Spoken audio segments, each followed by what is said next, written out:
असता पाठी राखा इतरांचा लेखा कोण करी राजयाची कांता काय भीक मागे मनाची आजुगे शेती पावे कल्पतरू तळवटी जो कोणी बैसला कल्पतरू तळवटी जो कोणी बैसला काय उने त्याला सांगा जुजी श्री गुरु सारिखा असता पाठी राखा इतरांचा लेखा कोण करी ज्ञानदेव म्हणे तरलो तरलो ज्ञानदेव म्हणे तरलो तरलो आता उधरलो कृपे श्री गुरु सारिखा असता पाठी राखा इतरांचा लेखा कोण करी विठ्ठल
महायोग पीठे तटे भीमरत्यां पुंडरीकाय धातुनिर्गणे समागत्य तिष्ठस्तवानन्दकर्णं परब्रह्मलिङ्गं भजे पाण्डुरङ्गं पाण्डुरङ्गकरू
दुसरे चरणा संताचिया त्यांच्या कृपादाने कथेचा विस्तार बाबांचे सद्गुरुदास तुकार जयांचे केलिया स्मरण होय सकळ विद्यांचे अधिकरण तेचे वंदो श्री चरण श्री गुरूंचे ते नमस्कार ओम ज्ञानेश्वरा करुणा करा दयाळा तुमचा अनुग्रहला धरू पावन जागो चराचरी ये हंसावरती बसून शारदे मयुरावरती बसून ये हंसावरती बसूनी शारदे मयुरावरती बसून नेसुनी शुभ्र पातळ गळा घालुनी मुक्ता फळ कटिकंबर पट्टा कसुनी शारदे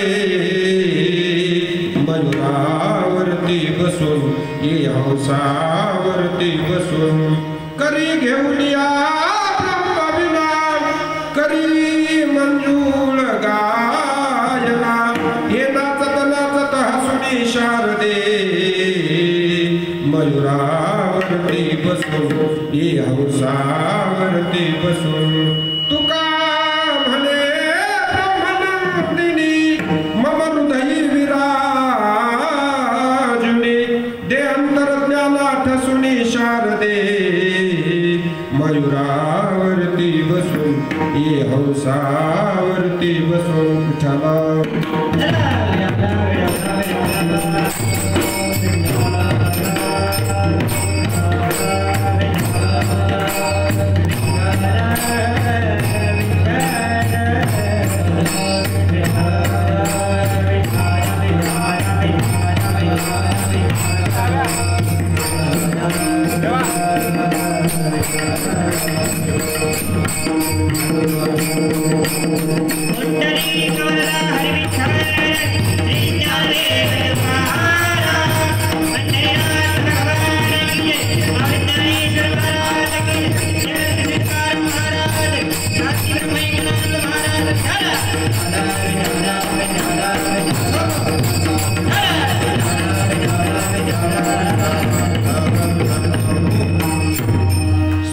सारेखा असता पाठी राखा इतरांचा लेखा कोण करी श्री गुरु सारेखा असता पाठी राखा इतरांचा लेखा कोण करी प्रश्न भगवंताच्या नामसंकीर्तन सेवेकरिता निवडलेला अभंग महान भगवत भक्त अलंकापूर निवासी भगवान श्री ज्ञानोबा यांच्या गाथेतील 4 चरणाचा महत्वाचा अभंगाच्या चिंतन सेवेकरिता निवडला विठ्ठला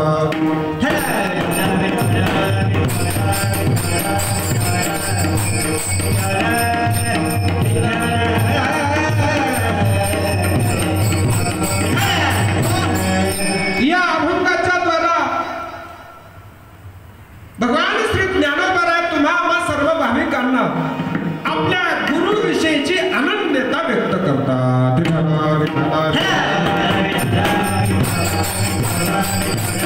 काय अनन्यता महाराज म्हणतात श्री गुरु सारखा असता पाठी राखा इतरांचा लेखा कोण करी महाराज म्हणतात माझ्या पाठीमागे माझ्या गुरूंचा आशीर्वाद असल्यामुळे अर्थात माझी पाठ राखण माझे श्री गुरु करत असल्यामुळे मला त्या ठिकाणी परमार्थ करत असताना साधना करत असताना मला कशाचीच कमतरता पडत नाही विठ्ठला विठ्ठला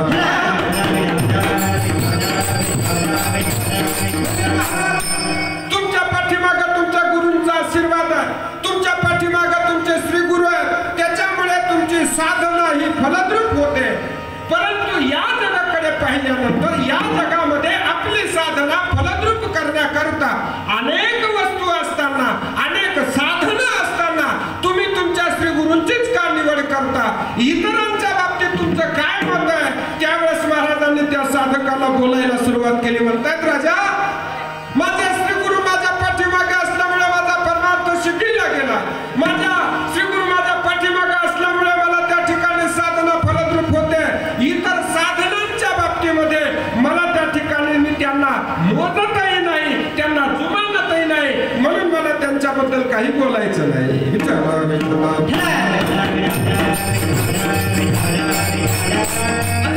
कोणती साधनं इतरांच्या बाबतीत महाराज त्या ठिकाणी मला बोलायचं नाही असं का म्हणतात त्याचा विचार आपण विस्तारित करण्याचा प्रयत्न करू पण महाराजांना साधकांनी विचारलं म्हणजे महाराज हे तुमचं जे बोलणं आहे ना ते आम्हाला त्या ठिकाणी थोडंसं समजण्याकरता कमी पडतंय जरा आम्हाला सिद्धांत पटवून देण्याकरता तुम्ही दृष्टांताचं त्या ठिकाणी प्रयोजन करून सांगा म्हणजे आम्हाला आमच्या भाषेत बोलायचा प्रयत्न करा त्यावेळेस महाराजांनी त्या साधकाला तो सिद्धांत पटवून देण्याकरता पहिला दृष्टांत वापरला तो या ठिकाणी ठिकाणी महाराज व्यक्त करतायत राजयाची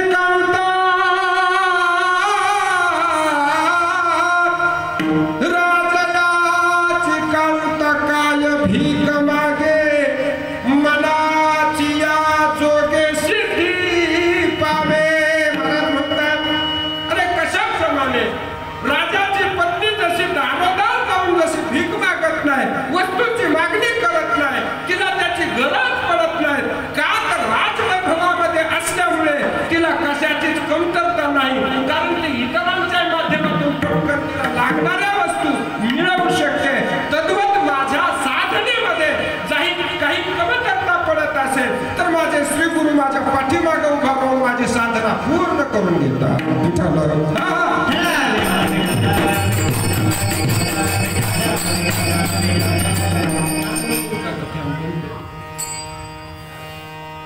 म्हटले महाराज तुम्ही म्हणताय आम्हाला सिद्धांत पटवून देण्याकरता जो दृष्टांत दिला त्या दृष्टांतामध्ये त्याला थोडी कमतरता वाटते. काय कमतरता आहे त्याच्यामध्ये? राजाची पत्नी जरीही त्या ठिकाणी तिला पाहिजे ती वस्तू नोकर चाकरांच्या माध्यमातून तिला पाहिजे त्या वेळेला ती मिळवू शकते असं तुमचं मत आहे. पण त्यामधली कमतरता सांगत असताना महाराज म्हणतात जर एखादा नोकर न जाणून जर गैरहजर राहिला तर ती वस्तू तिला त्या वेळेमध्ये प्राप्त होणार नाही. ही कमतरता त्याच्यामध्ये असल्यामुळे हा दृष्टांत महाराजांना सिद्धांत पटवून देण्याकरता जरा कमी वाटतो. म्हणून दुसरा दृष्टांत महाराजांनी त्या साधकाला सांगितला. कल्पतरू तळवटी जो कोणी बैसला काय उले त्याला सांगा जोजी. महाराज म्हणतात कल्पतरूच्या झाडाखाली जर एखादा साधक बसला आणि त्याच्या मनात इच्छा निर्माण झाली, पाहिजे ती वस्तू त्याच वेळेला त्याला प्राप्त होते. तद्वत महाराज म्हणतात माझ्या अंतःकरणामध्ये जर परमार्थाच्या बाबतीमध्ये, साधनेच्या बाबतीमध्ये, मोक्षाच्या बाबतीमध्ये, देव प्राप्तीच्या बाबतीमध्ये इच्छा जरी निर्माण झाली तरी मला त्या ठिकाणी ते प्राप्त करून देतात.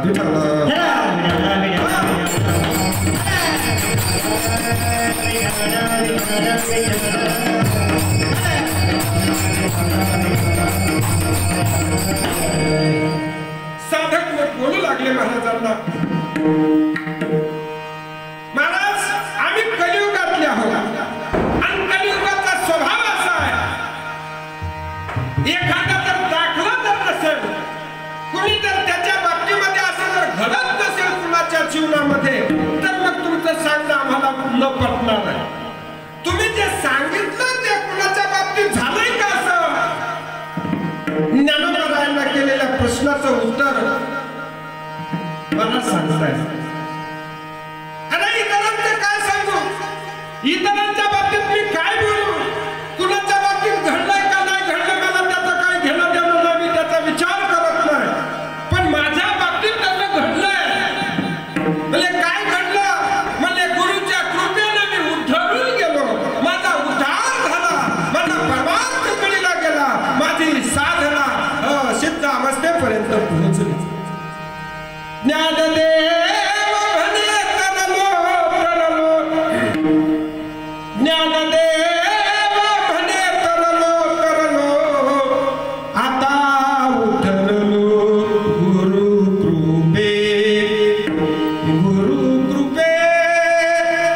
गुरुकृपे महाराज म्हणतात माझा उद्धार झाला तो फक्त माझ्या गुरुच्या कृपेमुळे. विठ्ठल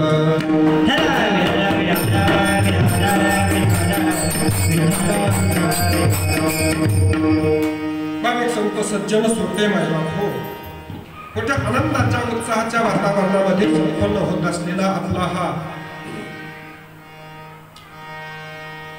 कार्तिकी एकादशीच्या निमित्ताने हा महोत्सव या ठिकाणी आपण साजरा करत आहोत. रामरंग गणेश मंदिर आणि सर्व गुरुप्रसाद नगर या सर्वांच्या सहकार्यातून सर्वांच्या परिश्रमातून, सर्वांच्या योगदानातून, सर्वांच्या अंतःकरणातून हा कार्यक्रम साजरा संपन्न केला जातो. प्रतिवर्षाप्रमाणे मधल्या कालखंडामध्ये थोडासा खंड जरी पडलेला दिसत असला तरी छोट्या का होईना स्वरूपानं चालू होता. म्हणून या उत्सवामध्ये आजची ही सेवा भगवान पांडुरंग परमात्म्याच्या चरणारविंदी, सद्गुरू रामचंद्र महाराजांच्या चरणारविंदी, तुम्हा सर्व श्रोते मंडळींच्या चरणारविंदी समर्पित करण्याचा योग मला, सौभाग्य मला आजच्या दिवशी प्राप्त होते.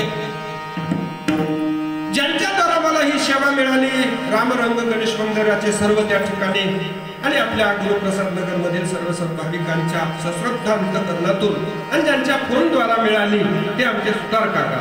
फोन आला त्यांचं नाव सांगितलं लागेल ना, बरोबर आहे की नाही? म्हणून काकांनी फोन केला बाहेर असताना, त्या ठिकाणी म्हटले महाराज ही सेवा, म्हटलं काहीच हरकत नाही, आपल्याला करायला काही अडचण नाही. आणि आजच्या या पवित्र अशा प्रसंगाला आपण सर्वजण प्राप्त आहोत. भाविकांनो, आपल्या जीवनामध्ये जर आपल्याला साधना पूर्ण करायची असेल, जर आपला परमार्थ आपल्याला पूर्ण करायचा असेल, अर्थात आपली भक्ती जर आपल्याला मोक्षापर्यंत घेऊन जायची असेल, तर काय करावं लागेल आजच्या दिवशी महाराज या अभंगाच्या द्वारा आपल्याला प्रस्तुत करतायत. म्हणून मी सर्वांना या ठिकाणी धन्यवाद व्यक्त करतो. आपल्या या सेवेकरता उपस्थित सर्व ही गुणीजन मंडळी आपल्या सर्वांच्या आग्रहाखातर या ठिकाणी उपस्थित आहे. आमचे मदंग विशाल असणारे हरिभक्तीपरायण अर्जुन महाराज काळे लाडगावकर, त्याचबरोबर आमचे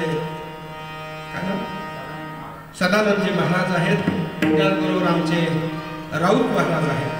अगदी वेळात वेळ काढून ही मंडळी सर्व आपल्या प्रेमाखातर आली. स्वरंगिणीच्या साथीला आमचे जोगदन महाराज आहेत आणि विनेकरी महाराज अगोदर आपल्या नगरमध्ये होते, आता ते वास्तव्याला आपल्या हिमालया नगरीमध्ये गेले. त्यांना धन्यवाद. तुमच्यामध्ये बसलेले सर्व मोठी मंडळी आहे, अधिकाऱ्यांना मोठी मंडळी असल्यामुळे त्या ठिकाणी सर्वांना मी पवित्र अभिवादन करतो. त्यामध्ये आमच्या हरिभक्तीपरायण कीर्तनकार आमच्या छायाताई जोगदन आपल्यामध्ये बसलेले आहेत. त्याचबरोबर आमचे आदरणीय, आम्हाला नेहमीच त्या ठिकाणी मार्गदर्शक असणारे आमचे शिंदे काका. आज येता येता मी पाहिलं होतं, माझ्यासोबत जेव्हा होते, मी म्हटलं काकांना बोलूया, परंतु मोठं मन करून तुम्ही आला दादा. याचा अर्थ असा होतो की परमार्थावर किती निष्ठा आहे, कीर्तनावरती तुमची किती श्रद्धा आहे, तुमच्या उपस्थितीवरून लक्षात येईल.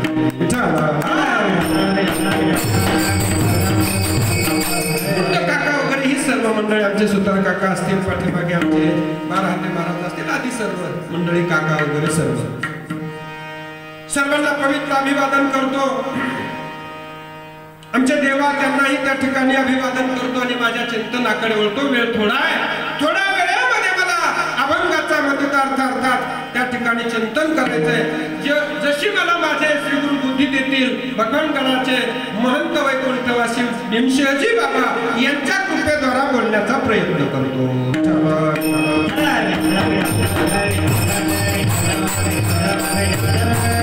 अभंग भगवान श्री ज्ञानोबारायांचा आहे. अभंगातील प्रतिपाद्य विषय मी तुमच्या समोर ठेवला. ज्ञानोबाराय या अभंगाच्या द्वारा आपल्या गुरुविषयीची अनन्यता व्यक्त करतायत. भाविकांनी जरा थोडंसं लक्ष देऊन ऐका. माझ्यापेक्षा तुम्ही फार ज्ञानी माणसं आहात, पण तरीही माझ्या गुरुनं दिलेला प्रसाद तुमच्यापर्यंत पोहोचवण्याचा थोडासा हा प्रयत्न करतो. अनन्यता कशाला म्हणतात, अनन्यतेचा अर्थ काय होतो, अनन्यतेचं स्वरूप काय आहे आणि ती अनन्यता आमच्या जीवनात किती महत्वाची आहे हे महाराज आजच्या दिवशी सांगतात.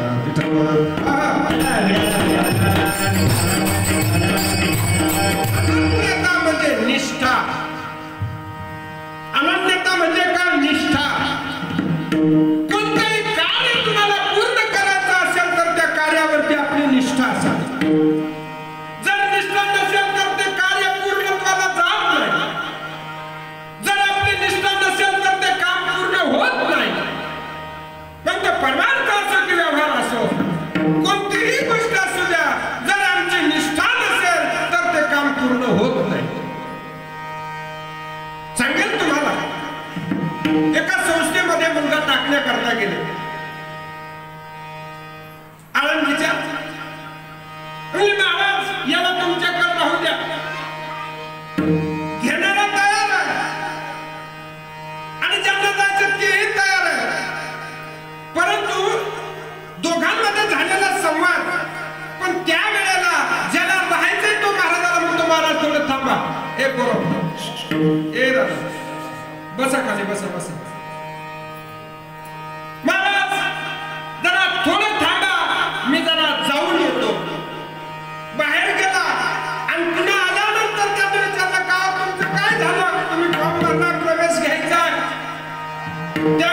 मला सांगा आता त्यानं त्यांच्याकडे प्रवेश दिला असेल का? उत्तर येत नाही. का? तर ज्यांच्याकडे गेले होते त्याच्यावर निष्ठा नव्हती आणि निष्ठा नसल्यामुळे त्या ठिकाणी आपल्याला कोणी स्वीकारत नाही. असं वाटतंय का आपला स्वीकार कोणी करावा? असं वाटतंय का माझा स्वीकार झाला पाहिजे? तर आमच्या कार्यावरती आमची निष्ठा असेल तर आपल्याला जग स्वीकारेल.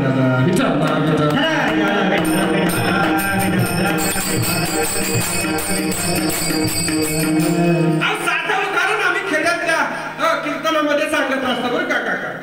साधं गिरणीवाला माहिती, गिरण माहिती आहे तुम्हाला, सर्वजण आपण खेड्यातलीच आहोत.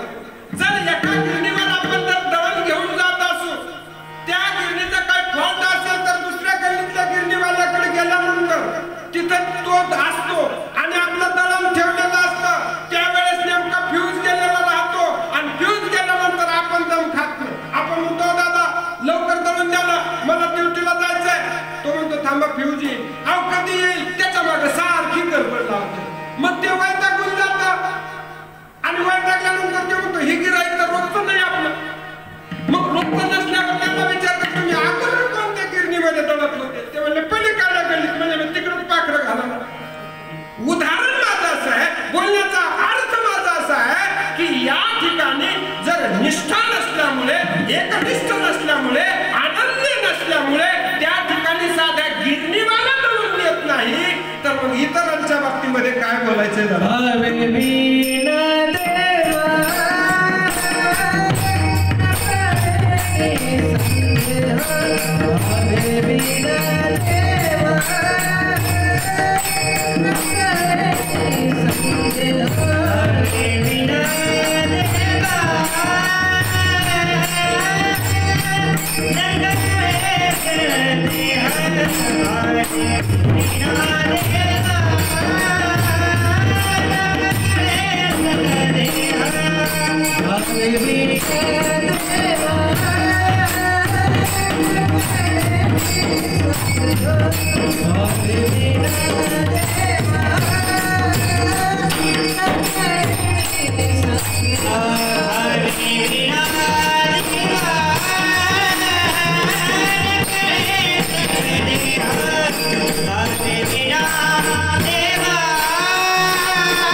गुरु काय करतात आपल्या जीवनामध्ये? अनुभव देतात.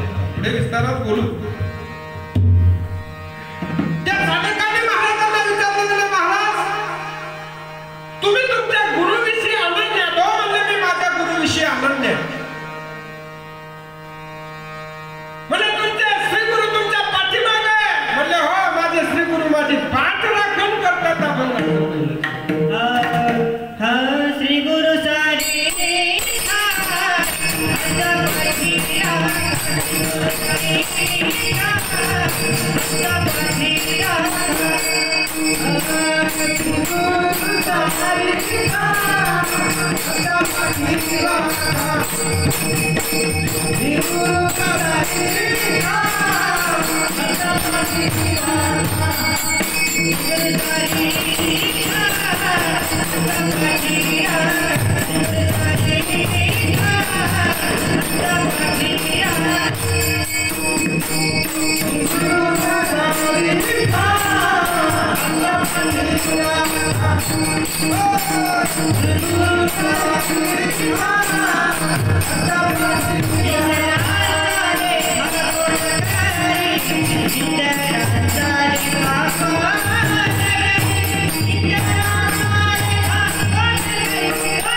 दुसऱ्याचा धर्म कितीही चांगला असला तरी तो त्या ठिकाणी आपल्या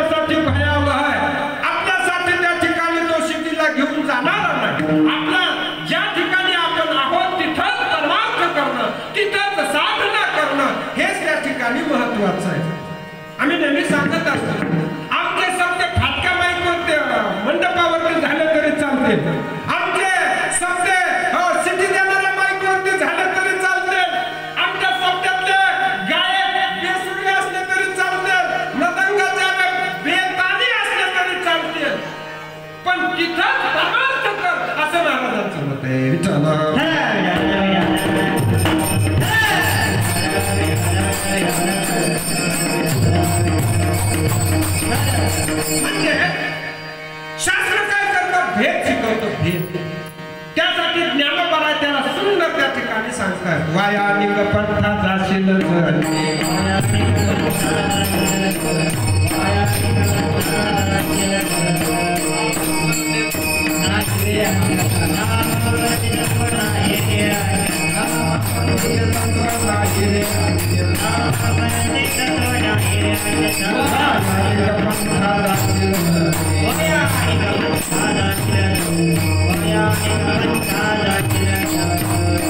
ज्ञानोबाला सांगतात नामा परते तत्व नाही रे अन्यथा वाया अनेक पंथा जाशील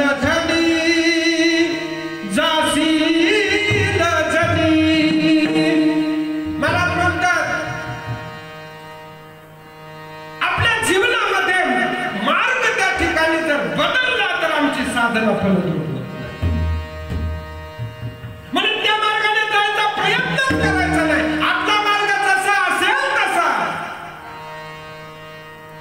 म्हणून ज्ञानोबांनी सांगितलं मग त्या मार्गामध्ये आम्ही आमच्या जीवनामध्ये तो शास्त्राने शिकवलेला भेद घेऊन भेद म्हणजे काय की आम्हाला आमचं चांगलं सांगितलं बरं का आता वकील साहेब इथे आमचं किती चांगलं हे सांगण्याचा आम्हाला रास्त अधिकार आहे तो घटनेने दिला चला आपण थोडासा विचार करूया आमचं किती चांगलं आहे हे सांगण्याचा अधिकार आम्हाला घटनेने दिला निसर्गाने दिला आणि शास्त्रानेही दिला शास्त्र सुद्धा सांगतं तुमचं चांगलं आहे पण दुसऱ्याचं वाईट आहे हे म्हणण्याचा अधिकार कोणी दिला दुसऱ्याचं वाईट आहे हे म्हणण्याचा अधिकार दिला नाही पण दादा व्यवहारामध्ये हेच आहे दुसऱ्याला पायाखाली घातल्याशिवाय आपण मोठं होत नाही हा व्यवहार आहे लक्षात ठेवा पण शास्त्र सांगताना हे भयान आहे हे त्या ठिकाणी आम्हाला दुःखाकडे घेऊन जाणार आहे हे आम्हाला नरकाकडे घेऊन जाणार आहे आमच्या जीवनामध्ये वृद्धी करणार नाही आणि म्हणून आम्ही शास्त्राप्रमाणे चालण्याचा प्रयत्न करावा शास्त्र उपाय सांगतो जर साधना करत असताना साधक थोडासा मार्गावरून जर चुकला त्याचा मार्ग बदलला साधना कमी पडू लागली साधनेमध्ये काही कमतरता वाटू लागली तर शास्त्र काय करतं त्याला उपाय सांगतं तुकोबाला त्याला सांगतात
शास्त्र सांगतोय उपाय उपाय नटाकी कीर्तन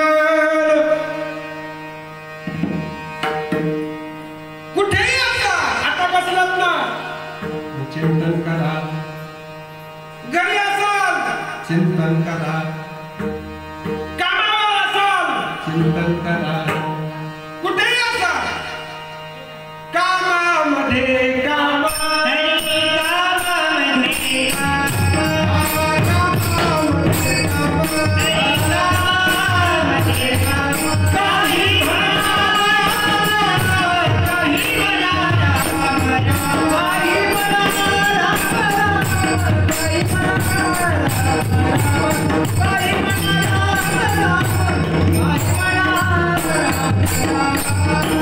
कामामध्ये काम काही म्हणा राम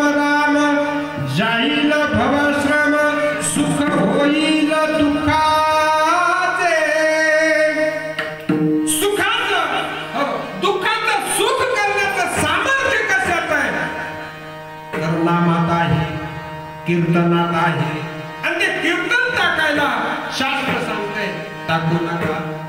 शास्त्र सांगते ते कीर्तन टाकू नका. तो उपाय शास्त्र शिकवतो. कुठेही असा कीर्तन करा, देवाचं चिंतन करा, शास्त्र सांगतंय. आणि तिसरं शास्त्र फल देते. कुठली प्रक्रिया केल्यानंतर, कुठली साधना केल्यानंतर त्याचं फल आहे. कोणता ग्रंथ घ्या, त्या ग्रंथाचं फल आहे. गीतेचं फळ काय, रामायणाचं फळ काय, भागवताचं फळ काय, अनेक ग्रंथाची फलश्रुती सांगितलेली आहे. आपण ऐकतच असतो. गीतेचं फळ जगावं कसं, रामायणाचं फळ वागावं कसं, भागवताचं फळ मरावं कसं. मरावं कसं भागवत सांगतं, जगावं कसं गीता सांगते, आणि वागावं कसं रामायण सांगतं. विठ्ठल विठ्ठल.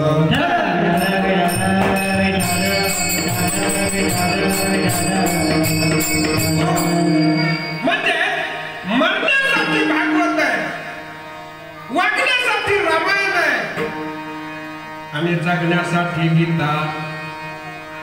तसंच मरायचं असेल तर कीर्तीनं, जगायचं असेल तर रीतीनं, आणि वागायचं असेल तर नीतीनं. जगण्याकरता नीती, वागण्याकरता रीती, आणि मरण्याकरता कीर्ती. विठ्ठल म्हणून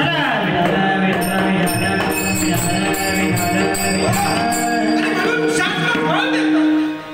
म्हणजे शास्त्र आम्हाला भेद शिकवतं, शास्त्र उपाय सांगतं, आणि शास्त्र फळ देतं. पहिला मुद्दा बाजूला ठेवतो. आता 4 मुद्द्यापैकी दुसऱ्या क्रमांकाचा मुद्दा कोणता? कोणता मुद्दा आहे? ते म्हणते महाराज आम्ही दिवसभर तुमच्याच ह्या साऱ्या व्यवस्थेमध्ये होतो, आणि आता तुमच्या पुढे मुद्दे ध्यानात ठेवून शिष्टीमान करायचा आणि सारं करून याच्यात पुढे आमच्या ध्यानात राहायचंय. आम्ही नाही जात आहे. खरंच घडा, भाग्यवान माणसं आहे तुम्ही. चांगल्या ठिकाणी येण्याकरता भाग्य लागतं. चांगल्या ठिकाणी येण्याकरता भाग्य लागतं. त्यातले तुम्ही, तुमच्यासारखे अनेक आहेत, पण तुम्ही या क्षेत्रामध्ये आलात ना, या ठिकाणी आलात ना, तुमचं भाग्य आहे. आपलं सर्वांचं आहेच आहे, पण विशेष सोबत आहे. जे सेवा करतात ना, सेवा करण्याचं उत्तरदायित्व, सेवा करण्याचा योग तुम्हाला प्राप्त होतोय. पण आमचा राजा भाऊ असेल, आमचा विनोद दादा असेल, अधिक करून आमची जोगदन महाराज वगैरे ही सर्व मंडळी, आमचे देवा, हे देवा असतील, ही सर्व मंडळी परमार्थाच्या कार्याला उभं करण्याकरता अगदी त्या ठिकाणी हिरिरीनं पुढे येतात आणि ते काम करतात. तशी मोठी मोठी मंडळी तर आहेत पाठराखण करणारे. आपली शिंदे काका असतील, आपल्याला सांगतात तुम्ही पुढे चला, आम्ही तुमच्या पाठीमागे. हो आहेच, त्यात कुठल्या प्रकारची शंका नाही. काका असतील आपले, ही सर्व मंडळी आपल्याला प्रोत्साहन देणारे. आपण हे कार्य अगदी आनंदाने पुढे घेऊन जाण्याचा प्रयत्न करूया.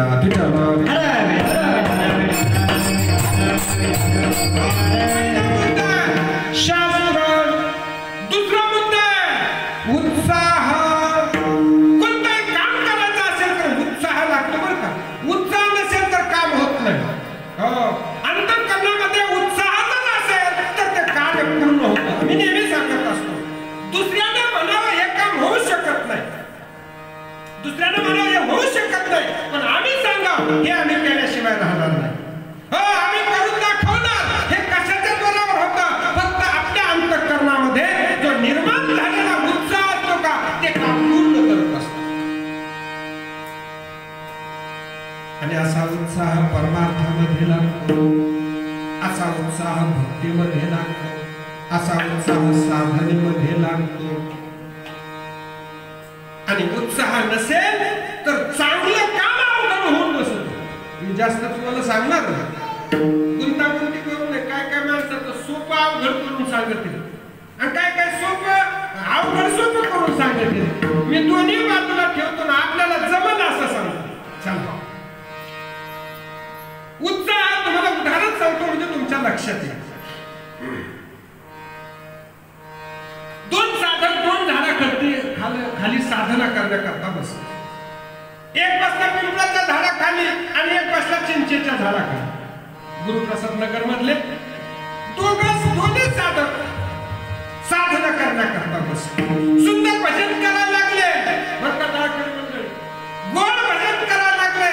श्रीराम जय राम जय राम, हरी श्रीराम जय राम जय राम,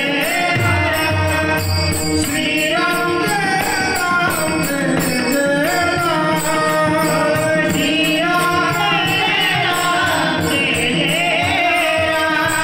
श्रीराम जय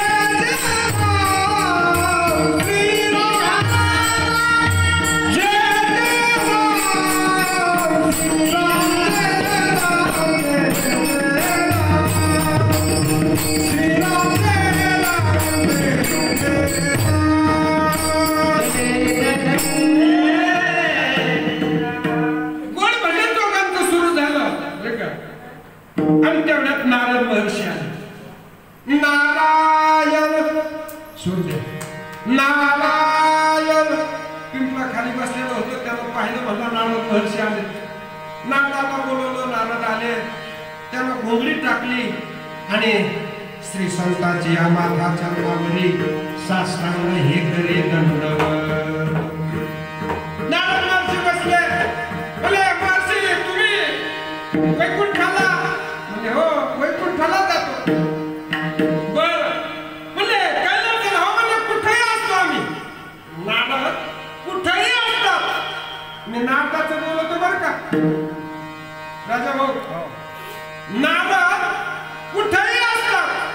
मग ते वैकुंठात कैलासात म्हणजे कधीही असतात. काय अडचण नाही. म्हणजे देवाला एक निरोप सांग नका. म्हणजे काय निरोप आहे? देवाला फक्त एवढं विचारून या मला कधी भेट देईल. असं बोलल्यानंतर नारद महर्षी विचारतो. नारद उठले आणि निघाले. त्यावेळेस चिंचेच्या झाडाखाली जो बसला होता तो म्हणला नारदजी तुम्ही चालले? म्हणलं हो. म्हणलं थांबा ना. म्हणजे काय म्हणते तुमचं? नारद त्याच्या जवळ गेले. त्यानं घोंगडी नारदाला बसण्याकरता टाकली आणि पुन्हा तो जा म्हणून दुसऱ्या चाललीत म्हणलं. दुसऱ्या चाललीत म्हणून. मग म्हणलं तुमचं काय? म्हणलं काय नाही. देवाला एक निरोप विचारून म्हणले काय? मला भेट कधी देणार? असं बोलल्यानंतर नारद महर्षी म्हणले ठीक आहे तुमचा निरोप मी तुम्हाला देवापर्यंत पोहोचवतो. देवाचा निरोपही तुम्हाला पोहोचवतो. नारायण. नारद महर्षी गेल्यानंतर वैकुंठात गेले. भगवान परमात्म्याला भेटले. म्हणले देवा म्हणलं काय? म्हणले गुरुप्रसाद नगर मध्ये 2 साधक साधले तुमच्या आराधना करण्याकरता बसले. एक बसला पिंपळाच्या झाडाखाली, एक बसला चिंचेच्या झाडाखाली. म्हणलं काय म्हणले त्यांचं? म्हणलं काय ना तुम्ही त्यांना कधी भेट देणार आहे तेवढं सांगा. भगवंतांनी त्यांना निरोप सांगायला सुरुवात केली. म्हणलं पिंपळाच्या झाडाखाली जो बसला त्याला जाऊन सांगा तुझ्या झाडाखाली बसला त्या झाडाचा एक पान एका वर्षाला पडल आणि ते सारे पानं पडले की मी तुला भेट देईन. नारदजी म्हणजे जो चिंचेच्या झाडाखाली बसलाय त्याला म्हणलं त्याच्याकरताही हात नाही. नारदजी तिथून नारायण आले. जे पिंपळाच्या झाडाखाली बसलं होतं त्याला पाहिला म्हणलं नारदजी आले. लगेच त्याला घोंगडी टाकली आणि तो चावला. तिसऱ्या चालीत म्हणून नारदांना बसवलं. म्हणजे नारदजी देवा म्हणजे हो निरोप आणला. काय निरोप आहे सांगा? म्हणले काय नाही तुझ्या पिंपळाच्या झाडाखाली बसलास. या झाडाची एक पान एका वर्षाला पडल आणि असे सर्व पानं पडले की देव तुला भेट देणार. भाविकांनो त्याने काय केलं? नारदाच्या खालची घोंगडीच काढून नारद उभा राहिले. अरे म्हणले काय खरं? म्हणजे तुमच्या देवाचं म्हणजे तुमचं म्हणले काय झालं? अरे म्हणजे एक झाड एका वर्षाला 6 पानं पड, एक पान एका वर्षाला 6 पानं पडल्यानंतर देव भेट. म्हणजे तुमचा देव आणि तुम्ही. त्याला घोंगडी खांद्यावर टाकली आणि निघाला. नारदजी म्हणले काय म्हणतो? आता मी खरं सांगत होतो ऐका. असंच खरं सांगायला गेलं लोक ऐकत नाही. असं नारदजी पलीकडे चिंचेच्या झाडाखाली बसलेला होता त्याच्याकडे पाहिलं. ते नारद ते म्हणले येतो थांबला. कारण यानं घोंगडी काढून घेतली म्हणजे ह्यो तर ढेकळा बसलेला आहे म्हणे.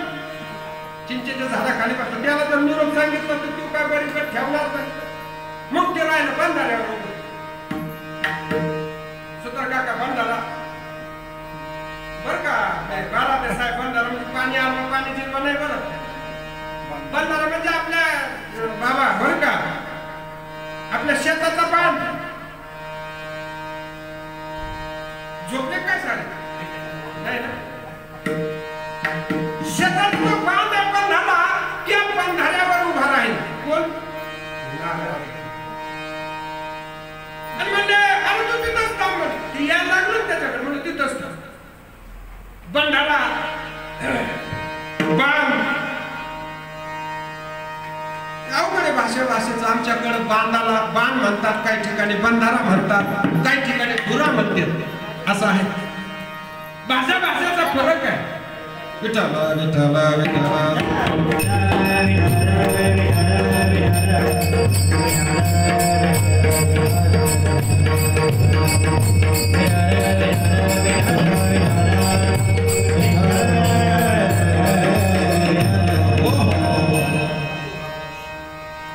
काकाही आपल्या या सभेला उपस्थित आहे. बसा बसा बसा काका. काका बसा. शास्त्र सांग का बसायचं तर ती शोभा वाढते. शोभा कुणाची आहे? शोभा कुणाचं स्वरूप आहे? शोभा भगवंताचं स्वरूप आहे. आणि म्हणून रंग भरे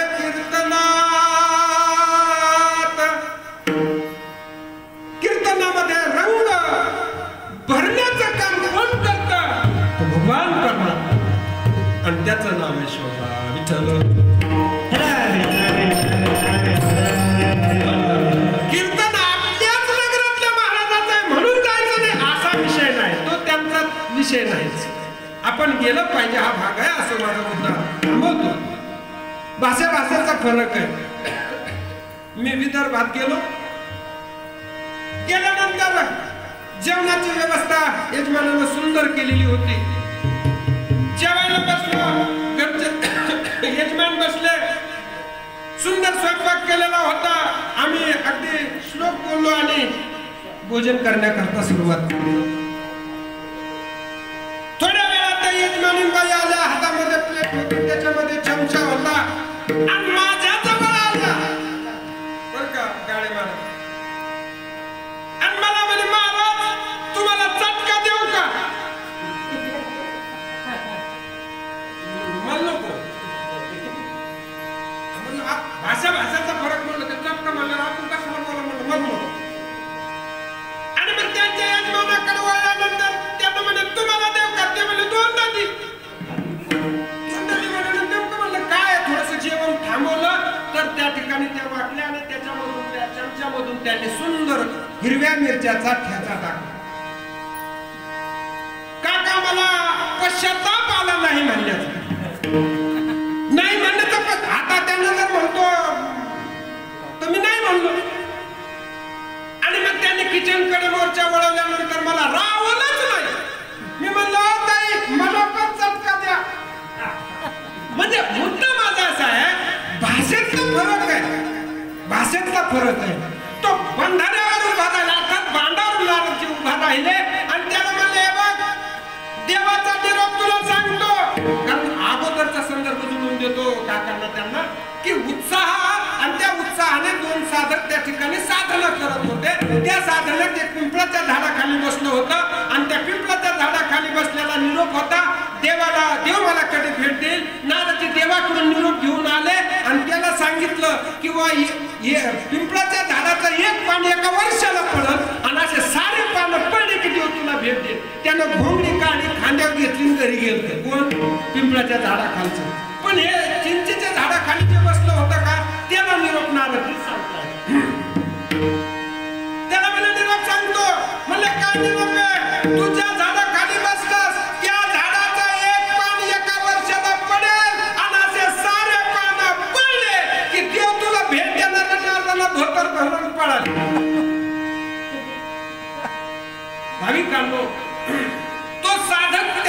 लगा, नारद जी आप क्यों भागते? नारद आप क्यों भागते? त्या नारदानं मागं वळून पाहिलं.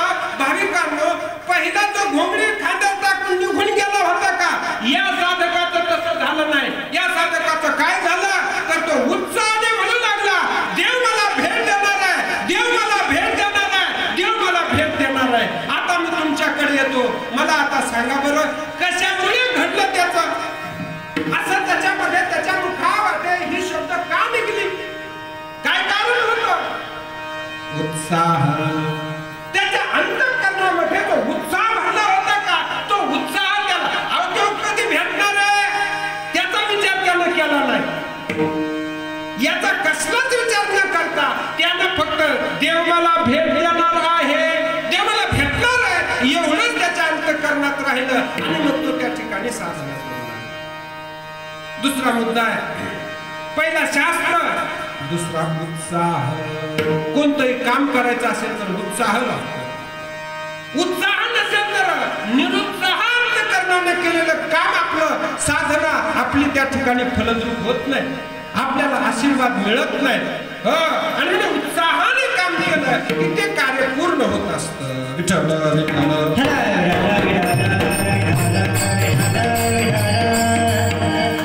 तिसरा मुद्दा आहे कोणता? पहिला मुद्दा आहे शास्त्र, दुसरा मुद्दा आहे उत्साह, आता तिसरा मुद्दा आहे काल. आपला परमार्थ पूर्ण करायचा आहे का? आपली साधना पूर्ण करायची का? काळ ओळखता आला पाहिजे. जर काळ ओळखला नाही, काळ जर साधनेला अनुकूल नसेल तर ती साधना फलद्रूप होत नाही. काळ अनुकूल नसेल ना तर साधना फलद्रूप होत नाही. गेल्या 2 वर्षाच्या कालखंडामध्ये आपल्या प्रत्येकाच्या अंतःकरणामध्ये संप्रदायाच्या बाबतीमध्ये, भक्तीच्या बाबतीमध्ये किती त्या ठिकाणी दुःख वाटत होतं. कीर्तन ऐकायला मिळत नाही, भजन ऐकायला मिळत नाही. कशाचा? काळ. तसा काळ होता. काळ ओळखला की माणूस त्या ठिकाणी साधना पुढे घेऊन जातो. सांगेल तुम्हाला जगद्गुरु तुकोबाराय सांगतात, साधना हा पर्व काळ, साधना हा पर्व काळ.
साऱ्याच पाण्याला तीर्थ म्हणत नाही.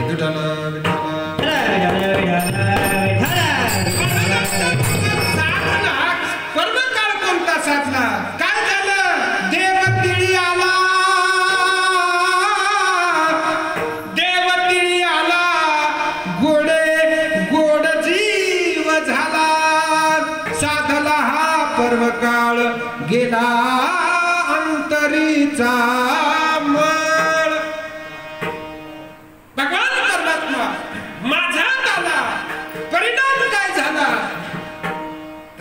मोक्ष प्राप्त झाला. म्हणून ऐका, काळ फार महत्वाचा आहे. साधना करायची असेल तर कालखंड चांगला असेल तर ती साधना फलद्रूप होते. म्हणून भजन करण्याकरता काळ चांगला पाहिजे, कीर्तन करण्याकरता काळ चांगला पाहिजे. त्या कालखंडामध्ये ती साधना पुढे जाते. काय काय करतो? साधनेला पुष्टी देतो, पुढे घेऊन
चांगदेव 65 देता ज्ञानोबाला सांगतात ते माझ्या पाठीमागे असल्यामुळे मला हे सारं करता आलं.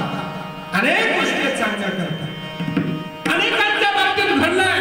राजा छत्रपती शिवाजी महाराजांच्या बाबतीत श्री गुरूंचा आशीर्वाद असल्यामुळे स्वराज्याचं तोरण बांधण्याचं सौभाग्य महाराजांना लाभलं. हो, अनेकांचा इतिहास मला तुमच्या समोर ठेवता येईल. सद्गुरू भगवान बाबांच्या बाबतीमध्ये तुम्हाला मला सांगता येईल. ज्या वेळेस ऐश्वर्य संपन्नता प्राप्त करून देण्याकरता कोणाचा हातभार आहे तर तो श्री गुरूंचा आहे. हो, गुरु ज्याचा मोठा असतो का त्याला कशाचीच कमतरता पडत नाही. आणि महाराजांचं मत आहे श्री गुरु सारखा असला पाठीराखा इतरांचा लेखा कोण करी. इतरांच्या बाबतीत काय मत आहे? इतर कोण आहेत? महाराज तुम्हाला तुमची पाठराखण करणारे श्री गुरु असे म्हणतात. पण कलियुगामध्ये किंवा या भौतिक जगतामध्ये जर आम्ही आलो तर भौतिक जगतात पाठराखण करणाऱ्या अनेक वस्तू आहेत. त्याच्यामध्ये धन आहे. धन आमचं पाठराखण करू शकतं कारण धन असेल तर उत्साह आहे. धन असलं तर शास्त्र आम्हाला मिळवता येऊ शकतं. धन असेल तर आमचा वाईट काळही आम्हाला चांगला निर्माण करता येऊ शकतो. महाराज म्हणतात त्याचं काही मला सांगायचं नाही. पण शास्त्रकार याचा विचार या ठिकाणी व्यक्त करतात. इतर कोण आहेत ते कसे तुकोबाराय सांगतायत.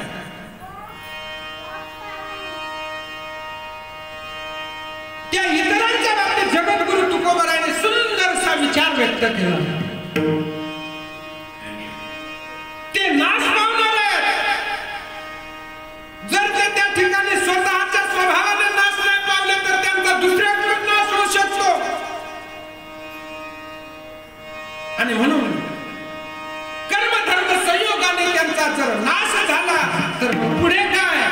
ज्ञानोबाला सांगतात की इतर मला त्या ठिकाणी काय करतील. माझी साधना सुरुवात झाल्यानंतर अर्ध्यापर्यंत येतील कदाचित पण पूर्णत्वाला घेऊन जाऊ शकत नाही. म्हणून महाराज म्हणतात माझे श्री गुरुच मला त्या ठिकाणी माझी पाठराखण करतायत.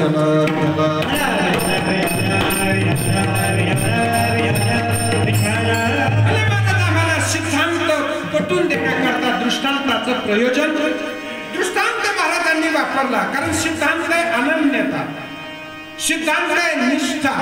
आणि ही निष्ठा कशा पद्धतीनं ती जर समजावून द्यायची असेल तर महाराजांनी पहिला दृष्टांत वापरला तो दुसऱ्या चरणावर.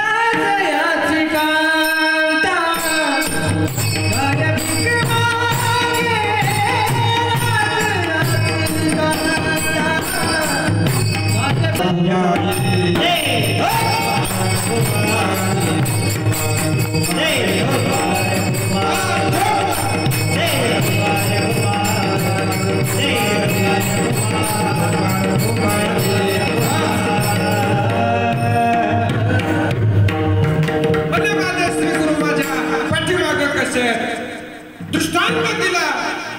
राजाची पत्नी राणी तिला जसं इच्छित वस्तू प्राप्त करण्याकरता दारोदार फिरावं लागत नाही. आताच्या सोशल मीडियाच्या जमान्यामध्ये तिनं नुसता मेसेज टाकला तरी येऊन जाईल. परंतु राजवैभवाचा विचार जर केला तर नोकर चाकर हाताखाली आहेत. दासदासींच्या माध्यमातून वस्तू इच्छित वस्तू प्राप्त करू शकते. पण महाराज म्हणतात ते नोकर चाकर काही गडबडीच्या कालखंडामध्ये जर कमी अधिक प्रमाण तिला पाहिजे त्या वेळेला ती वस्तू तिला मिळू शकणार नाही. अनुपस्थितीच्या कालखंडाचा विचार केला तर ती वस्तू कदाचित तिला मिळणार नाही. म्हणून याची उणीव भरून काढण्याकरता महाराजांनी दुसरा दृष्टांत सांगितला तो तिसऱ्या चरणामध्ये. कल्पतरू तळवटी जो कोणी बैसला, कल्पतरू तळवटी जो कोणी बैसला काल पुणे त्याला सांगा जोजी. कल्पतरूचं झाड तुम्हाला माहित आहे, तो वृक्ष तुम्हाला माहित आहे. आपल्या मृत्यू लोकांमध्ये तो नाही असं जरी तुम्हाला मला वाटत असलं तरी ज्ञानोबारांनी संक्षिप्त स्वरूपामध्ये अदृश्य स्वरूपामध्ये आपल्याला एका ठिकाणी तो सांगितला.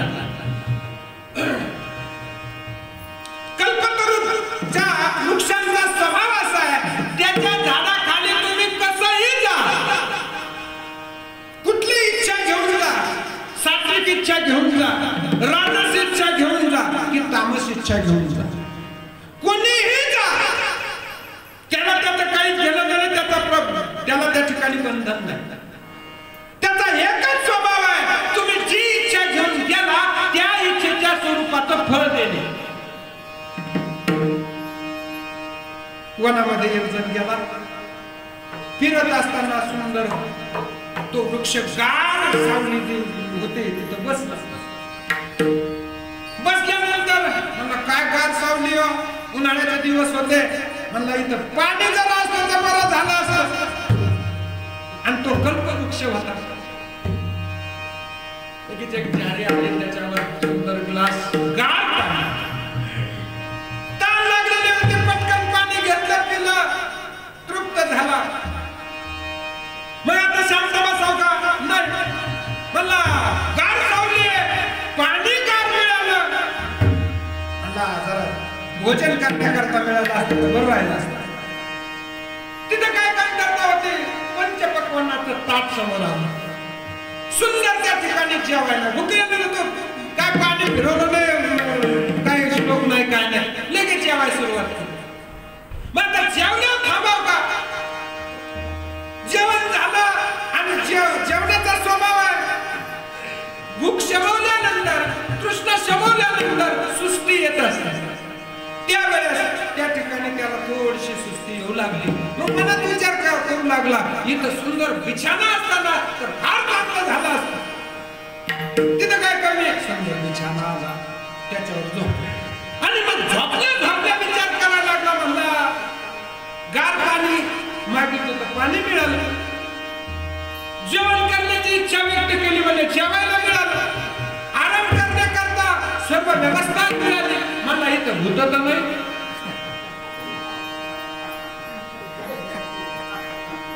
कीर्तन मापत येत का नाही? बरं मग आता तरी गपलावला, म्हणला खाते का काय? जाऊ दे, आता हे काय पुढे घेऊन जायचं. माझा पुत्र असा आहे, कल्पतरूच्या झाडाचा स्वभाव आहे काय, जे तुम्ही इच्छा केली ते देणे. पण माझ्या श्री गुरूंचा स्वभाव कसा, जर साधक चुकत असेल तर त्याला योग्य मार्गावर घेऊन जाण्याचं काम गुरु करतात. संकट काळात त्याची पाठराखण करतात, दुःखाच्या कालखंडामध्ये उत्साह देतात. तो कल्पवृक्ष जरी त्याच्या खाली बसल्यानंतर कशाचीच कमतरता त्याला पडत नाही. तद्वत माझे श्री गुरु माझ्या पाठीमागे असल्यामुळे मला कशाची कमतरता नाही. ज्ञानोबाला कुणाच्या बाबतीत घडलं